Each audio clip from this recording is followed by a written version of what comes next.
through the attack of September 11th that we invited the attack because we were attacking Iraq. I don't think I've ever heard that before, and I've heard some pretty absurd explanations for September 11th.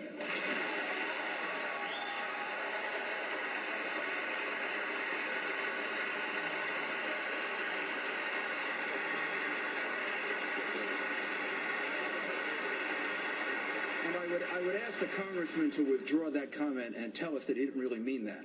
Congressman?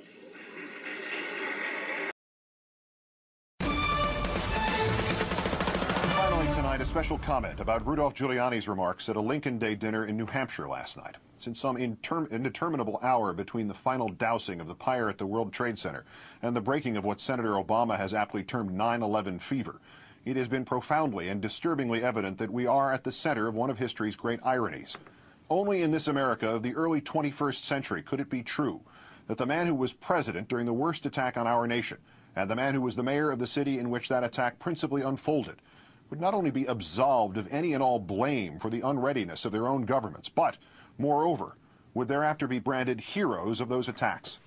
And now that mayor, whose most profound municipal act in the wake of that nightmare was to suggest the postponement of the election to choose his own successor, has gone even a step beyond these M.C. Escher constructions of history.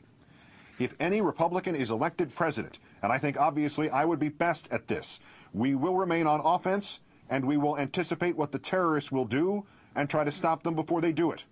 Insisting that the election of any Democrat would mean the country was back on defense, Mr. Giuliani continued last night, but the question is how long will it take and how many casualties will we have?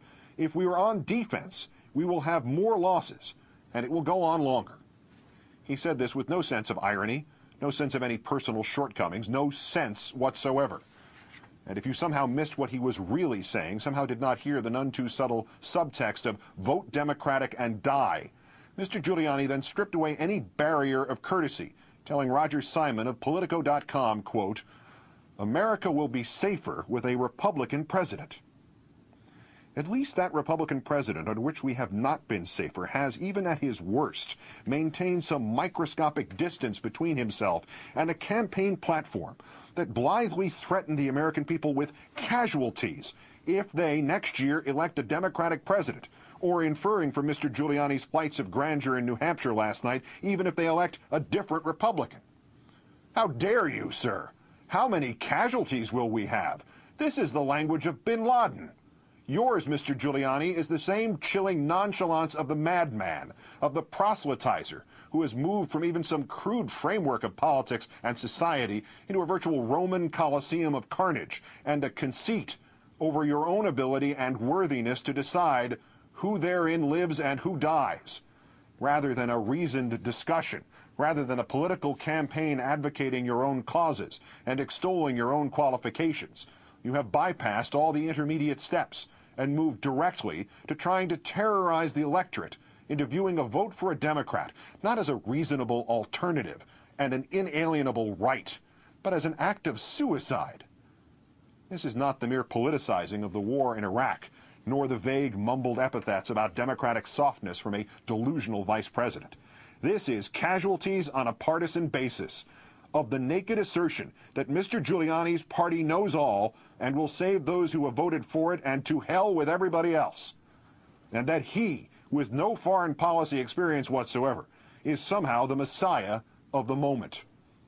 Even to grant that that formula, whether posed by Republican or Democrat, is somehow not the most base, the most indefensible, the most un-American electioneering in our history, even if it is somehow acceptable to assign casualties to one party and safety to the other, even if we have become so profane in our thinking that it is part of our political vocabulary to view counter-terror as one party's property and the other's liability. On what imaginary track record does Mr. Giuliani base his boast?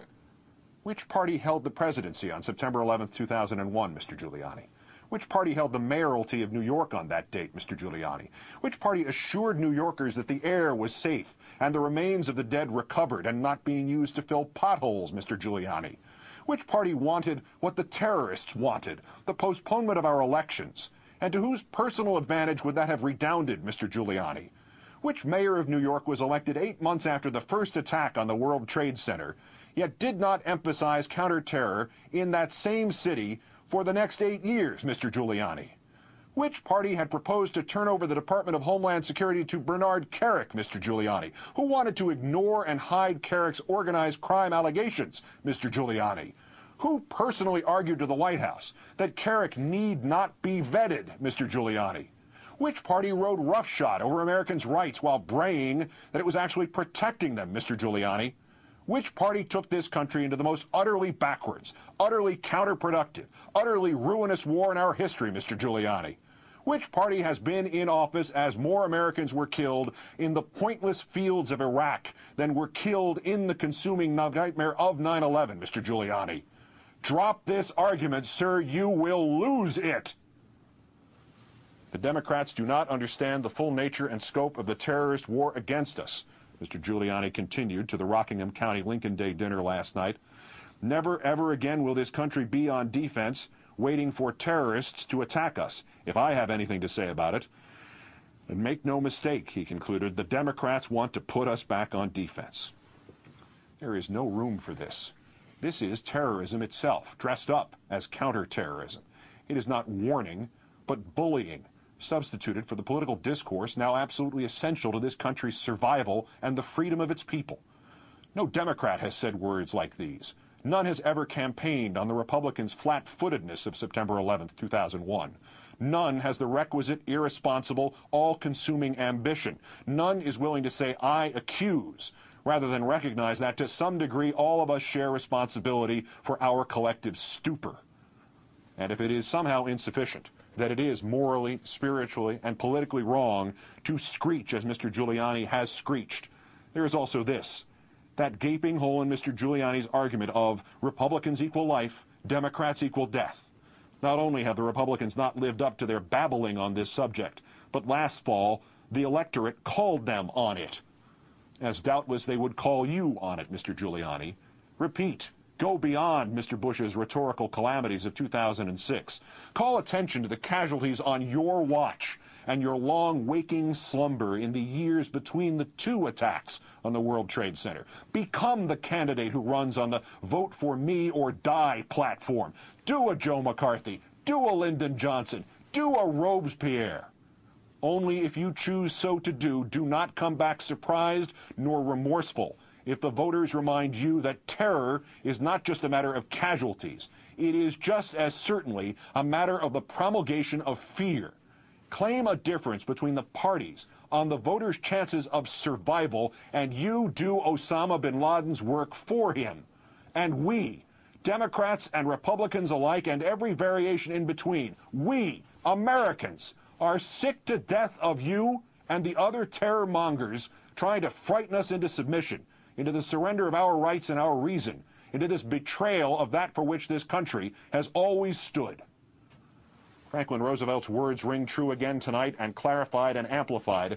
They are just as current now as they were when first he spoke them 74 years ago.